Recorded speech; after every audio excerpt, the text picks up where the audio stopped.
Bismillahirrahmanirrahim. Assalamu alaikum dear student. I am your physics teacher Dr. Faiz Alam, recently working as an associate professor of physics at Government Postgraduate College number 1 Abbottabad, Khyber Pakhtunkhwa, Pakistan. In previous discussion we have discussed two electronic detectors. One is ionization chamber and second one is proportional counter. Today we are going to study third electronic detector, which is very important, called Geiger-Müller counter, or sometime it is called GM tube. The basic principle of Geiger-Müller counter was first designed by Rutherford in 1908, but later on in 1928 Geiger and Müller described complete description of GM counter or Geiger-Müller counter. As far as their statement is concerned, a device used to detect nuclear radiation by observing their effects produced in a material medium is called GM counter. Principle: it works because it is a gas-filled detector, so it works on the ionization produced in a medium when some ionizing particle interact with particle of the medium. यानी जब कोई incident particle nuclear radiation alpha beta और gamma रे photon medium के particle से interact करता है तो जो आयोनाइजेशन प्रोड्यूस्ड होती है ये बेसिकली जीएम काउंटर का बेसिक प्रिंसिपल है. एक प्रिंसिपल आगे लेक्चर में आएगा, वो भी मैं आपको बताऊंगा कि वो भी इसका प्रिंसिपल हो सकता है. कंस्ट्रक्शन की तरफ आते हैं. जीएम काउंटर की कंस्ट्रक्शन वही है जो जनरल गैस फिल्ड डिटेक्टर्स के लिए थी. यानी इसमें यह है कि let us consider a cylindrical metallic tube made up of copper material whose length may be varied from 1 centimeter up to 100 centimeter, while the diameter of the tube vary from 0.3 centimeter up to 1 centimeter. In the central axis of the tube, a fine tungsten wire equal to the thickness of human hair, whose thickness may be varied from 2 into 10 power minus 3 centimeter up to 5 into 10 power minus 3 centimeter is mounted along the central axis of the tube. The boundary of the metallic tube or walls of the metallic tube is connected with negative terminal of the battery called cathode, while the central wire is connected with positive terminal of a battery through load resistor, so they act as an anode. Additional electronic circuit, sometime amplifier circuit or certain scaler or counter may be attached across load in order to count the output signal, which may be pulsate in the form of analog or which may be count rates in the form of digits. What will be the working of a GM counter? तो working बहुत ही important है, इस चीज़ पे आपने stress करना है.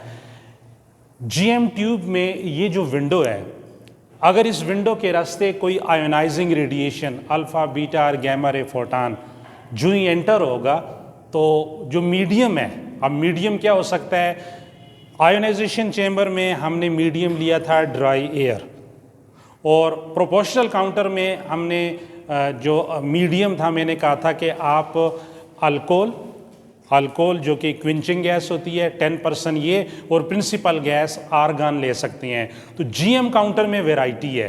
तो what will be the medium between the gas filled detectors और you can say cylindrical tube और सिलेंड्रिकल चेंबर. तो इसके लिए दो चॉइसेस हैं, दो प्रिंसिपल गैस हैं, आर्गन या नियान. 90% आइदर आर्गन का मिक्सचर लिया जाता है या नियान का. ये इनर्ट गैसेस हैं, नॉन रिएक्टिव होती हैं, इसलिए इनको प्रेफर किया जाता है. और पॉलीएटॉमिक गैसेस में से जिनको क्विंचिंग गैसेस कहते हैं, मैं लेटर ऑन बताऊंगा क्विंचिंग प्रोसेस क्या होता है. अगर आर्गन प्रिंसिपल गैस यूज़ करते हैं तो इसके साथ 10% मिक्सचर लिया जाता है एथेनॉल का, एथाइल अल्कोहल का वेपर फॉर्म में, और अगर आप प्रिंसिपल गैस नियान गैस यूज़ करते हैं तो इसके साथ 10% ब्रोमीन, ये भी पॉलीटामिक गैस है, ये लिया जाता है। तो इनका बड़ा इम्पॉर्टेंट वाइटल रोल होगा जीएम काउंटर में इसकी अंडरस्टैंडिंग के लिए। तो ये समझना है कि हमने 90% और 10% कम्बिनेशन क्यों यूज़ किया है, और ये दोनों गैसेस ली जाती हैं at a very low pressure of atmosphere 2 to 10 centimetre of mercury. यानी दोनों गैसेस ट्यूब के अंदर डाली जाती है 2 to 10 सेंटीमीटर ऑफ मर्करी के प्रेशर के तहत, जो है इतना प्रेशर लो किया जाता है। और जो इलेक्ट्रिक फील्ड है, ये भी प्रोपोर्शनल काउंटर में हमने कहा था कि इलेक्ट्रिक फील्ड बड़ी इंटेंसिफाई किस्म की इलेक्ट्रिक फील्ड डेवलप होती है, और उसका जो रिलेशन है, जो फार्मूला है, E = V/R natural log B/A। इसमें A radius of central anode wire है, B रेडियस ऑफ कैथोड है यानी ट्यूब का रेडियस है, और R जो है distance of any point from centre of the wire, कि किसी पॉइंट पे जब आप इलेक्ट्रिक फील्ड कैलकुलेट करते हैं तो ये इलेक्ट्रिक फील्ड डेवलप होगी। अब अगर वोल्टेज की बात की जाए, अगर हमारा कम्बिनेशन है, इस पॉइंट को समझे, आर्गन और एथेनॉल, तो हमारी जो ऑपरेटिंग वोल्टेज होगी they may vary from 800 up to 2000 volt, क्योंकि हम वोल्टेज वेरी करते हैं ड्यूरिंग एक्सपेरिमेंट, क्योंकि वोल्टेज के वेरी करने से आयन की काइनेटिक एनर्जी में चेंज आती है। तो इस कम्बिनेशन के लिए आर्गन और एथेनॉल के लिए 800 to 2000 वोल्ट, और अगर कम्बिनेशन नियान और ब्रोमीन का है तो वोल्टेज सिग्नल है 400 to 500 वोल्ट। तो ये दो बहुत ही इंपॉर्टेंट पॉइंट है। तो इलेक्ट्रिक फील्ड की डायरेक्शन ये हम ऑलरेडी जानते हैं, एनोड से कैथोड की तरफ, यानी सेंट्रल वायर से boundary of the tube downward इस डायरेक्शन में आएगी और अपवर्ड इस डायरेक्शन में जाएगी। अब हम आते हैं इसकी कंप्लीट मैकेनिज्म की तरफ कि वर्किंग कैसे होगा। कि सपोज एक आयोनाइजिंग रेडिएशन अल्फा, बीटा और गामा रे फोटॉन जो है वो ट्यूब विंडो के रास्ते ट्यूब में एंटर हो गया, तो for the sake of symmetry हम चार्ज नेचर वाला पार्टिकल लेते हैं, लेट्स सपोज अल्फा पार्टिकल लेते हैं, किसी भी रेडियो एक्टिव सोर्स से एमिट होने के बाद सर्टन एनर्जी कैरी करते हुए, सर्टन मास पोजेस करते हुए और डबल पॉजिटिव चार्ज कैरी करते हुए ये अल्फा पार्टिकल ट्यूब में एंटर हुआ। तो डायरेक्ट कोलिजन और कूलम अट्रैक्टिव फोर्सेस की वजह से मीडियम के जो एटम्स हैं या मॉलिक्यूल्स हैं उनको आयनाइज करेगा, यानी फ्री इलेक्ट्रॉन और पॉजिटिव आयन डेवलप होंगे। बात को समझना है, जब फ्री इलेक्ट्रॉन और positive ion, let's suppose alpha particle ने एक इलेक्ट्रॉन, हम समझने के लिए एक इलेक्ट्रॉन की बात करते हैं, एक इलेक्ट्रॉन और एक पॉजिटिव आयन प्रोड्यूस्ड हुआ अल्फा पार्टिकल की इंटरेक्शन की वजह से।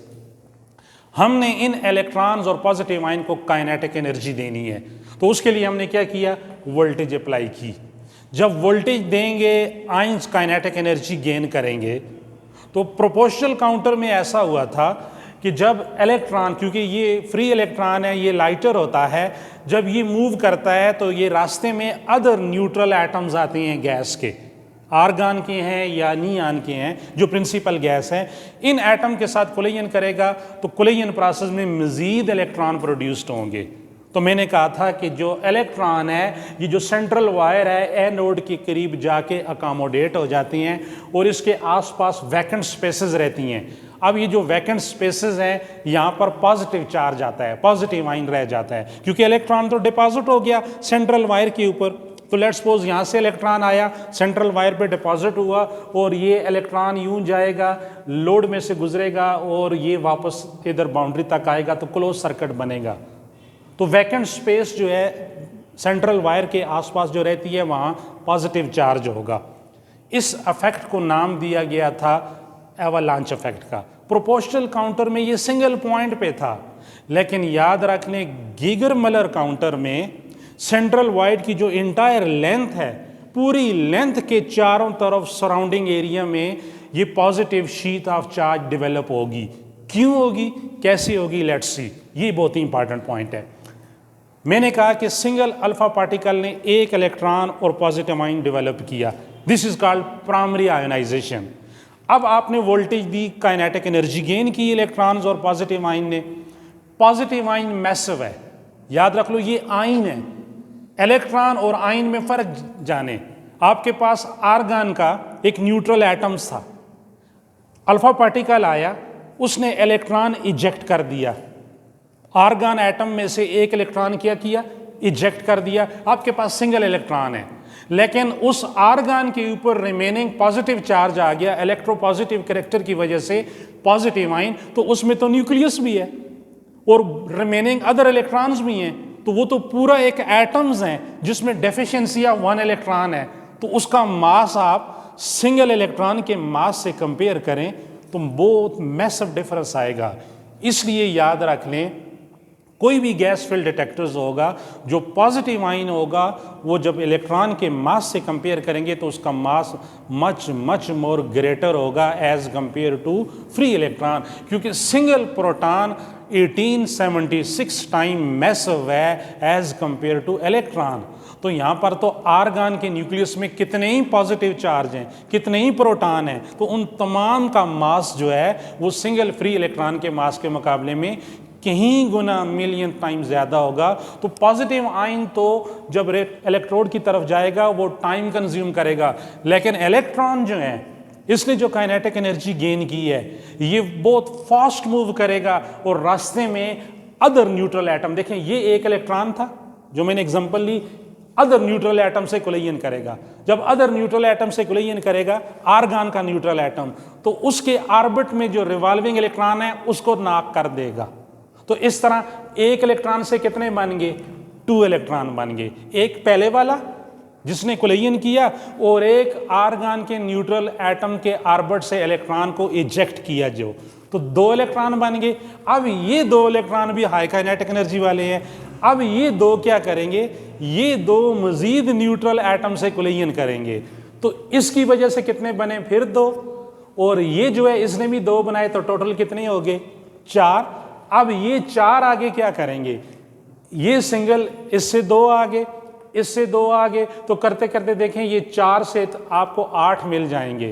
तो इस तरह entire length of the anode, जो सेंट्रल एनोड वायर है, इसके ऊपर एक इलेक्ट्रॉन डेंसिटी जो है जब डिपॉजिट होगी तो इसके आसपास जो स्पेसेस होगी उस स्पेसेस में कौन सा चार्ज आ जाएगा, पॉजिटिव आयन आएगा।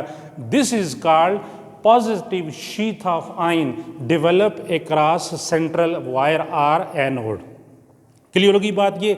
और ये जो इलेक्ट्रॉनों की तादाद मल्टीप्लाई होती जा रही है, जिसके लिए एक वर्ड यूज होता है गैस मल्टीप्लिकेटिव फैक्टर्स, कि गैस मल्टीप्लाइंग फैक्टर्स, और ये मिलियन टाइम ग्रेटर हो जाता है, 10,000 10³ to 10⁴ time initial primary ionisation के मुकाबले में ये ग्रेटर हो जाता है, कि जब आपका इंसिडेंट पार्टिकल प्राइमरी आयोनाइजेशन से सिंगल इलेक्ट्रॉन प्रोड्यूस करता है और वो इलेक्ट्रॉन सक्सेसिव कोलिजन प्रोसेस के तहत मजीद एवलांच ऑफ इलेक्ट्रॉन प्रोड्यूस कर रहा है, तो इस प्रोसेस को सेकेंडरी आयोनाइजेशन कहते हैं। तो ये जो आपके पास इलेक्ट्रॉनों की तादाद मल्टीपल हो गई है, इसे कहा जाता है avalanche of electrons, series of electron. और ये जो एनोड वायर के आसपास आयन डेवलप हुए हैं इन्हें कहते हैं cascade of ions, cascade of ion. ये पॉजिटिव चार्ज डेंसिटी है जो सेंट्रल वायर के आसपास क्या हो गई है, अकोमोडेट हो गई है। ये 2 बहुत ही इंपॉर्टेंट पॉइंट थे गेगर मलर काउंटर में।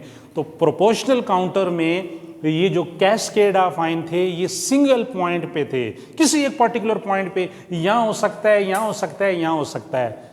लेकिन जीएम ट्यूब में क्या होगा, सेंट्रल वायर की एंटायर लेंथ के सराउंडिंग एरिया में ये कैस्केड ऑफ आयन डेवलप होंगे। अब इनका डिसएडवांटेज क्या है, बात को ज़रा समझना है। आपकी इलेक्ट्रिक फील्ड क्या है, देखें पॉजिटिव से नेगेटिव की तरफ। अब जब इलेक्ट्रिक फील्ड के रास्ते में पॉजिटिव चार्ज आ गया तो इट मीन इलेक्ट्रिक फील्ड इस पॉजिटिव शीथ ऑफ आयन की वजह से क्या होगी, डिक्रीज होगी।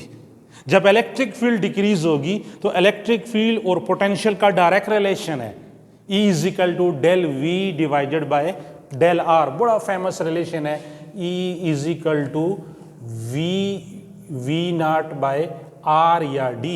तो देखें E और V डायरेक्टली प्रोपोर्शनल है पॉजिटिव आयन की वजह से। क्यों कि आपके देखें जो सेंट्रल वायर है इसके ऊपर क्या होगा, मैंने कहा ना इलेक्ट्रॉन डिपॉजिट होंगे, एवलांच ऑफ इलेक्ट्रॉन। तो ये पॉजिटिव है, तो पॉजिटिव से नेगेटिव की तरफ एक सेकेंडरी फील्ड भी डेवलप हो सकती है। इस सेकेंडरी फील्ड की वजह से जो ओरिजिनल प्राइमरी फील्ड है आपकी, ये मैग्नीट्यूड में क्या हो जाएगी, कम, वोल्टेज कम हो जाएगी। जब वोल्टेज कम होगी तो आयंस की काइनेटिक एनर्जी भी क्या होगी, कम होगी। तो अगर मजीद कोई इंसिडेंट पार्टिकल एंटर होता है, अल्फा पार्टिकल या बीटा पार्टिकल, वो प्राइमरी आयोनाइजेशन करता है, तो वो प्राइमरी आयोनाइजेशन अब काउंटर रजिस्टर्ड नहीं कर सकेगा। तो हमने इस पॉजिटिव शीथ ऑफ आयन को क्या करना है, रिमूव करना है। एक ये पॉइंट आपने ध्यान में रखना है। दूसरा बड़ा इंपॉर्टेंट पॉइंट, अब पॉजिटिव आयन की तरफ आती हैं। वो पॉजिटिव आयन जो फ्री इलेक्ट्रॉन की निस्बत बहुत मैसिव था, काइनेटिक एनर्जी तो उसके पास मिली उसको, लेकिन जब हम इन दोनों का, फ्री इलेक्ट्रॉन और पॉजिटिव आयन का, अपने रिस्पेक्टिव इलेक्ट्रोड तक जाने के टाइम का कंपैरिजन करते हैं, electron will reach quickly towards their respective electrode as compared to massive positive ion. It takes some longer time to reach boundary of the tube and almost it takes 10 power minus 4 second greater time as compared to free electron. यानी almost कितना time ये ले रहा है, 10 power minus 3 to minus 4 second greater time ले रहा है electron की निस्बत बाउंड्री ऑफ द ट्यूब तक आने के लिए, क्योंकि बाउंड्री ऑफ द ट्यूब इसकी मंजिल है। ये जो आर्गन का पॉजिटिव आयन आ रहा है, आप आर्गन को भी जहन में रख लें, नियॉन को भी जहन में रखें। अब रास्ते में और भी बहुत सारे मसाइल हैं। पॉजिटिव आयन जब बाउंड्री ऑफ द ट्यूब के करीब आता है, इसके पास काइनेटिक एनर्जी है, और बाउंड्री किसकी है, मेटल्स की, मेटल्स की वॉल्स हैं। Copper is the best metal, और हम जानते हैं कि मेटल में फ्री इलेक्ट्रॉन्स होते हैं। तो ये वाला पॉजिटिव आयन आर्गन का जब बाउंड्री ऑफ द ट्यूब पे करीब आएगा तो यहां से इलेक्ट्रॉन को नॉक ऑफ कर देगा। दिस इज अनवांटेड इलेक्ट्रॉन, क्योंकि ये इलेक्ट्रॉन एक पॉजिटिव आयन नहीं, बहुत सारे पॉजिटिव आयन आ रहे हैं। तो अगर इन्होंने बाउंड्री ऑफ द ट्यूब से इलेक्ट्रॉन नॉक ऑफ किया तो ये इलेक्ट्रॉन की मंजिल किधर होगी, ये तो एनोड वायर की तरफ जाएंगे, और मे बी कि ये काउंट हो जाए। और अगर ये वाले इलेक्ट्रॉन काउंट हो गए तो इनकी वजह से भी लोड के अलांग हमें क्या मिलेगी, पल्स मिलेगी। तो हमने तो किसको डिटेक्ट करना है, न्यूक्लियर रेडिएशन के इफेक्ट्स को स्टडी करना है। तो न्यूक्लियर रेडिएशन से जो पल्सेस मिली हैं वो तो प्राइमरी आयोनाइजेशन या सेकेंडरी आयोनाइजेशन वाली हैं। तो ये तो मेटल ट्यूब का इलेक्ट्रॉन, जिस तरह फोटो इलेक्ट्रिक इफेक्ट का प्रोसेस होता है कि एक फोटॉन जो है वो मेटल पे फॉल करता है, इलेक्ट्रॉन को इजेक्ट करता है, और वो इलेक्ट्रॉन कलेक्ट किया जाता है, काउंट हो जाता है। तो यहाँ से पॉजिटिव आयन बाउंड्री से जो इलेक्ट्रॉन इजेक्ट करेगा, ये इलेक्ट्रॉन एनोड वायर के ऊपर डिपॉजिट हो जाएगा और क्लोज सर्किट बना के लोड में से गुजरेगा, और हमें कंटिन्यूस पल्सेस मिलना स्टार्ट हो जाएंगी। तो इस तरह हमारा डिटेक्टर न्यूक्लियर रेडिएशन के इफेक्ट को तो नहीं स्टडी कर रहा, बीच में ये भी शामिल हो गए हैं, इसलिए कहा जाता है they are called unwanted electrons. ये दूसरा बहुत इंपॉर्टेंट पॉइंट जीएम ट्यूब में। तीसरी एक और बड़ी गड़बड़ होती है। अब वो गड़बड़ क्या है कि कोई पॉजिटिव आयन बाउंड्री से इलेक्ट्रॉन को इजेक्ट करेगा और अपना ऑर्बिट कंप्लीट कर लेगा, न्यूट्रलाइज भी तो हो सकता है ना। यानी आर्गन का कोई positive ion boundary of the tube के करीब आएगा, यहां से इलेक्ट्रॉन को इजेक्ट करेगा और अपने आप को क्या करेगा, न्यूट्रलाइज करेगा। लेकिन जब वो न्यूट्रलाइज करेगा तो वो एक्साइटेड स्टेट में होगा। आर्गन की बदकिस्मती ये है कि आर्गन के पास लॉन्ग लिव्ड एक्साइटेड स्टेट है। इलेक्ट्रॉन तो लिया, न्यूट्रलाइज तो हो गया, लेकिन अपनी ग्राउंड स्टेट में नहीं है, बल्कि कौन सी स्टेट में है, एक्साइटेड स्टेट में है। जब वो डी एक्साइट होगा, आर्गन का ही एटम्स या मॉलिक्यूल्स जिसने इलेक्ट्रॉन को कैप्चर करके अपने आप को न्यूट्रलाइज कर लिया लेकिन एक्साइटेड स्टेट में था, और जब वो डी एक्साइट होगा इट विल इमिट फोटॉन, ये फोटॉन इमिट करेगा। अब ये जो फोटॉन है, ये फोटॉन, ये देखें मैंने बताया है, शो किया है रेड मार्कर से, ये फोटॉन इस ट्यूब में ट्रिगर करेगा, यानी इस ट्यूब में पंगा लेगा। और इस ट्यूब, ये मेटल की ट्यूब है, तो फोटॉन अगर मेटल की ट्यूब की वॉल से टकरा गया, स्ट्राइक करता है, तो यहां से मजीद इलेक्ट्रॉन इजेक्ट करेगा। तो जब ये मजीद इलेक्ट्रॉन इजेक्ट करेगा तो वो इलेक्ट्रॉन भी काउंट होना स्टार्ट हो जाएंगे। तो ये 3-4 बातें ऐसी हैं कि जो ना आयोनाइजेशन चेंबर में थी, ना प्रोपोर्शनल काउंटर में थी, जो जीएम काउंटर में अराइज हो रही हैं। तो हमने एक तो ये जो continuous positive sheath of ion है इनको ख़त्म करना है, और दूसरा ये जो इलेक्ट्रॉन यहाँ से इजेक्ट हुए हैं और कॉन्टिन्यूस पल्सेस हमें रिकॉर्ड होना स्टार्ट हो गई हैं, कॉन्टिन्यूस डिस्चार्ज प्रोड्यूस्ड हो गया है, इसको प्रिवेंट करना है। The method to remove continuous sheath of positive charge around central wire is called quenching। इस मेथड को क्या कहा जाता है? क्विंचिंग। या a method to prevent continuous discharge produced within the GM tube is called quenching। तो quenching ये तो मेथड हो गया, और इसके लिए हम 2 किस्म की क्विंचिंग करते हैं, इलेक्ट्रॉनिक क्विंचिंग और सेल्फ क्विंचिंग। इलेक्ट्रॉनिक क्विंचिंग ये है कि ये जो वोल्टेज है, वोल्टेज को आप बहुत कम कर दो, इतना मिनिमाइज कर दो कि जब पॉजिटिव और नेगेटिव आयंस प्रोड्यूस्ड हों तो कूलम अट्रैक्टिव फोर्सेस की वजह से वो क्या हो जाएं? रिकम्बाइन हो जाएं।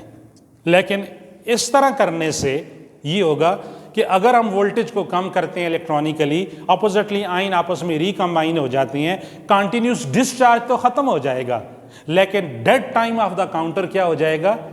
इंक्रीज हो जाएगा।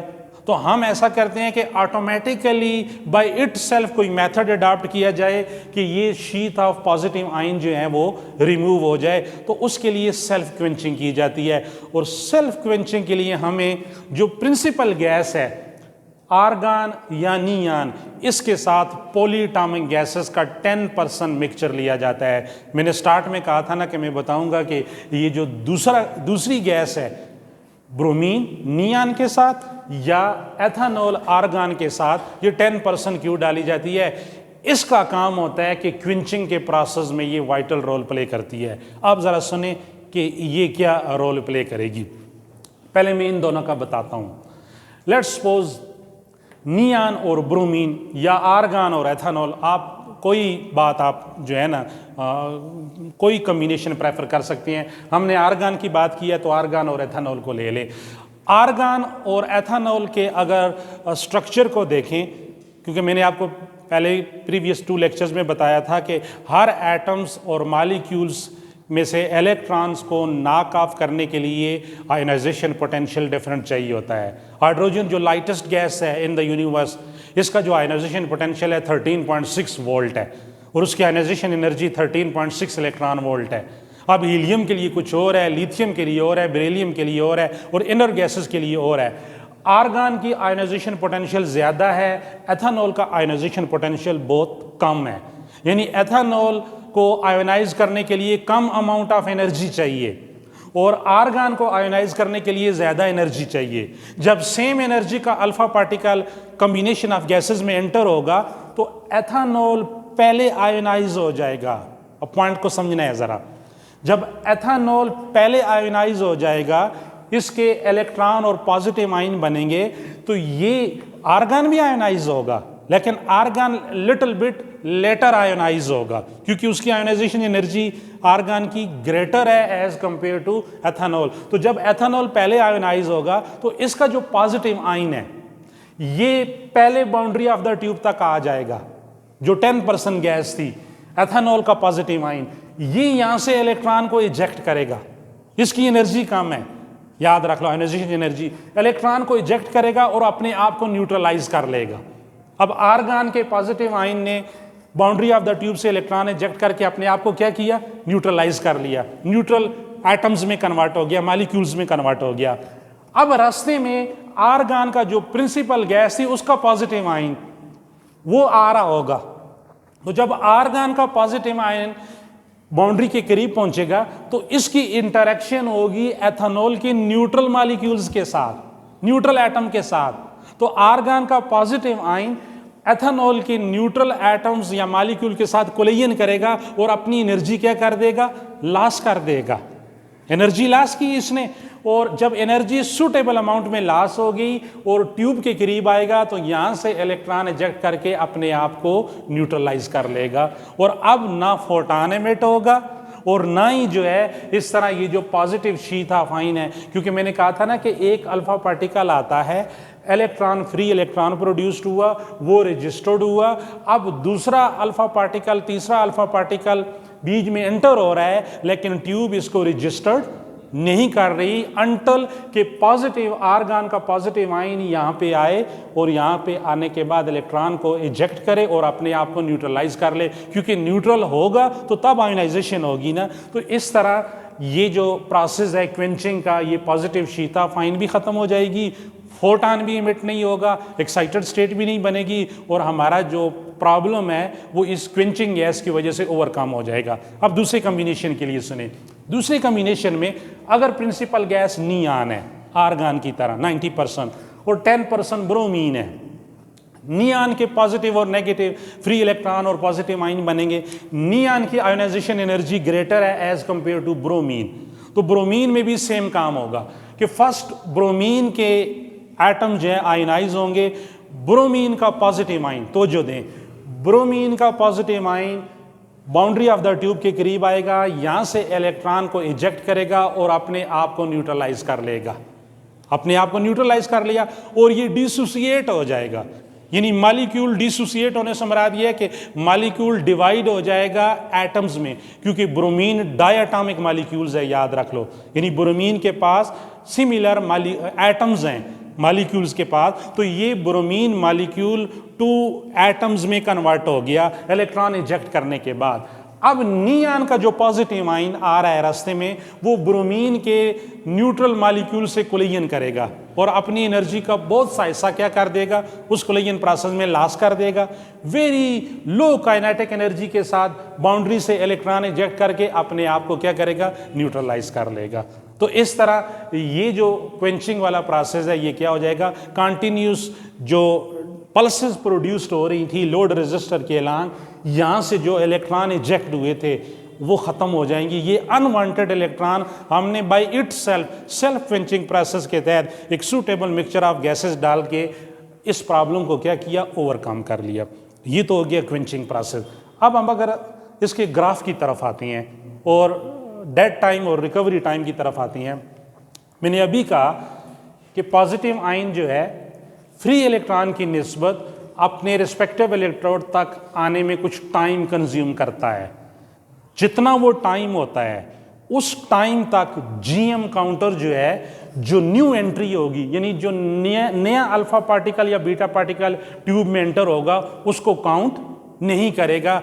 इस टाइम इंटरवल को कहा जाता है dead time of the counter. ये स्टेटमेंट है कि the period during which detector remain inoperative, detector remain insensitive is called dead time of the counter. और ये 10⁻³ to -4 सेकेंड होता है, याद रख लो, ये जीएम ट्यूब का डेड टाइम।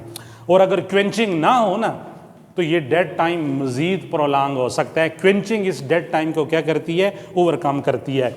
अब इस डेड टाइम की वजह से मैंने ये भी कहा था कि ये जो पॉजिटिव शीट ऑफ आयन है ये इलेक्ट्रिक फील्ड को क्या करती है, रिड्यूस करती है। और इलेक्ट्रिक फील्ड रिड्यूस होने से वोल्टेज भी क्या होती है, रिड्यूस्ड हो जाती है।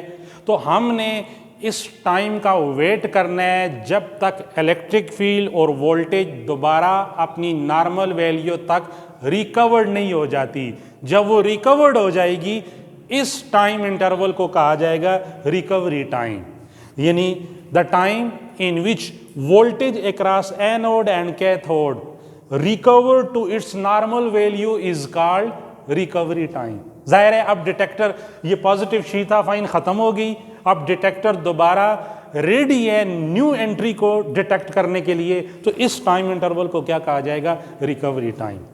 लास्ट में हम आते हैं ग्राफ की तरफ। वोल्टेज along x axis और pulse height, number of counts are ionization current along y axis।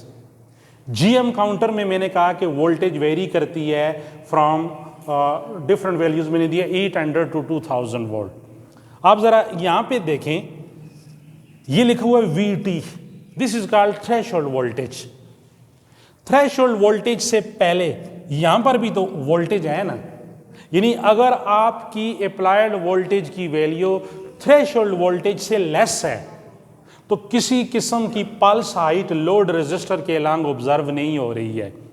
ये वो वोल्टेज है जिस वोल्टेज पे आयंस के पास काइनेटिक एनर्जी इतनी स्मॉल है कि अपोजिटली आयन आपस में रिकम्बाइन होते हैं और रिकम्बाइन होने के बाद न्यूट्रल गैस एटम में कन्वर्ट हो जाती हैं और पल्स हाइट रजिस्टर्ड नहीं होती और आयंस अपने रिस्पेक्टिव इलेक्ट्रोड तक जाने में कामयाब नहीं होती हैं, इसलिए आपको कुछ भी नहीं मिल रहा है। तो वो पर्टिकुलर वोल्टेज, वो मिनिमम वोल्टेज जिस वोल्टेज पे गेन इन काइनेटिक एनर्जी इतनी सफिशिएंटली स्ट्रांग हो कि अपोजिटली आयन अपने रिस्पेक्टिव इलेक्ट्रोड तक जाने में कामयाब हो जाएं, this value of the voltage at which oppositely ion pair have tendency to reach their respective electrode is called threshold voltage। इसका रिस्पांस वैसा ही है जैसे फोटो इलेक्ट्रिक इफेक्ट में थ्रेशोल्ड फ्रीक्वेंसी का है कि below threshold frequency electron eject नहीं होती हैं। एक पर्टिकुलर वैल्यू ऑफ फ्रीक्वेंसी पे इलेक्ट्रॉन इजेक्ट होते हैं तो फोटो करंट ऑब्जर्व होती है और काइनेटिक एनर्जी में कंट्रीब्यूट करती है। यहाँ पर भी यही है कि pulse height below particular voltage observe नहीं होगी। जिस पर्टिकुलर वोल्टेज पे पल्स बनना स्टार्ट हो जाएगी उस वोल्टेज को क्या कहेंगे? Threshold voltage. अब आप वोल्टेज बढ़ा रहे हैं, पल्स इंक्रीज हो रही है। जब आप एक पर्टिकुलर वोल्टेज पे पहुंच जाओगे, let's suppose this is V1 और ये कहानी स्टार्ट हुई थी VT की वैल्यू है 800, फिर मैं वोल्टेज बढ़ाता हूं 900, 950 अप टू 1000 पे जाके 1000 से पे जो मैग्नीट्यूड है इसको V1 कह दें, मजीद वोल्टेज बढ़ाएं 1100, 1200, 1400 और फिर V2। तो in between V1 and V2 आपको स्ट्रेट लाइन मिलती है, यानी कांस्टेंट पल्सेस मिलती हैं। ये जो कांस्टेंट पल्स आपको मिल गई है, मजीद एंट्री ऑब्जर्व नहीं हो रही है। ये वो रीजन है जो हमने थ्योरेटिकली अभी बयान किया था कि सेंट्रल वायल के आसपास positive sheath of ion develop हो जाती है, मजीद आने वाला कोई इलेक्ट्रॉन एंटर नहीं होता ट्यूब में, वो काउंट नहीं हो रहा है, तो पल्स हाइट क्या हो गई है? कांस्टेंट हो गई है, कांस्टेंट आयोनाइजेशन करंट मिली है। इस कर्व को कहा जाता है गीगर कर्व और प्लेटो कर्व। इस ए से लेके बी तक ये जो कर्व है, जो स्ट्रेट लाइन आई है, जो वोल्टेज एक्सेस के पैरेलल आ रही है, काउंटर इन ऑपरेट रहता है, इन सेंसिटिव रहता है, इसके करस्पॉन्डिंग टाइम को dead time of the counter कहते हैं। मैंने थ्योरेटिकली भी बता दिया, ग्राफिकली भी और मैथमेटिकली भी जो है। तो इसके बाद क्या होता है कि जब पॉजिटिव शीथ ऑफ आयन जो है ये रिमूव हो जाती हैं क्वेंचिंग प्रोसेस के तहत, फिर कंटिन्यूस ग्लो प्रोड्यूस हो जाता है, कंटिन्यूस डिस्चार्ज प्रोड्यूस होता है। तो देखें आयोनाइजेशन करंट शूट कर जाती है तो V2 के बाद। तो इस तरह फ्रॉम दिस कर्व जो है ना, फ्रॉम दिस प्लेटो और Geiger curve we can guess or count best operating voltage of GM tube कि बेस्ट ऑपरेटिंग वोल्टेज क्या है। देखें थ्रेशोल्ड वोल्टेज पे पल्सेस बननी स्टार्ट हुई, वोल्टेज इंक्रीज हो रही हैं, पल्स हाइट या आयोनाइजेशन करंट इंक्रीज हो रही है। एक पर्टिकुलर वोल्टेज पे जाके आयोनाइजेशन करंट क्या हो जाती है? कांस्टेंट हो जाती है, इसका मैग्नीट्यूड कुछ होगा और V2 पे भी वही मैग्नीट्यूड है। तो फिर बेस्ट ऑपरेटिंग वोल्टेज क्या होगी? तो बेस्ट ऑपरेटिंग वोल्टेज याद रख लो, ये हम प्रैक्टिकली भी करेंगे, इसको हम क्या कहेंगे? इन दोनों का एवरेज होगा, V1 और V2 का। और ये एवरेज क्या होगा? V1 plus V2 divided by 2, दोनों का सम लेके डिवाइडेड बाय 2। अगर V1 1000 है और V2 1400 है तो 1000 प्लस 1400 डिवाइडेड बाय 2, तो ये आ जाएगा 2400 बाई 2, 1200। तो best operating voltage of GM tube आ जाएगी। ये मैं बता रहा हूँ आर्गन और एथेनॉल के लिए, लेकिन अगर आप नियॉन और ब्रोमीन यूज़ करते हैं तो वो 400 से 500 होगा। ये सारा कुछ एडवांटेज GM ट्यूब का आपने सुन लिया। इवन दो कि GM ट्यूब जो है वो आयनाइजिंग रेडिएशन के एनर्जी स्पेक्ट्रम को एक्सप्लेन करता है, लेकिन फिर भी इसके कुछ स्फीयर ड्रॉबैक्स हैं। एक तो ये है कि ये फास्ट काउंटर नहीं है, यानी इसका पहला ड्रॉबैक फास्ट काउंट नहीं करता। दूसरा, इसका डेड टाइम बहुत लार्ज है, डेड टाइम लार्ज है। तीसरा, it can not distinguish energy of incoming nuclear radiation. Alpha, beta और गैमा रे की एनर्जी में डिस्टिंग्विश नहीं कर सकता है। आप अल्फा रेज यूज करें, बीटा रे यूज करें या गैमा रे फोटान, आपको लोड पे कॉन्टिन्यूस पल्सेस मिलेंगी। ये डिफ्रेंशिएट नहीं करके बताता है कि ये पल्स अल्फा की है, फ्लाम पल्स बीटा की है और फ्लाम पल्स गैमा रे फोटान की है। तो हमें जीएम काउंटर की बहुत सारे एडवांटेजेस होने के बावजूद ये जो 3 मेन ड्रॉबैक्स थे, एक फास्ट काउंटिंग नहीं करता, डेड टाइम बहुत लॉन्ग है, और डिस्टिंग्विश नहीं कर रहा अल्फा, बीटा और गैमा रे की एनर्जी में, उनको डिफरेंशिएट नहीं कर रहा। हमें नेक्स्ट वर्जन की तरफ जाना पड़ेगा जो कि नेक्स्ट इलेक्ट्रॉनिक डिटेक्टर है और वो सिंटिलेशन काउंटर होगा। तो this is all about GM counter.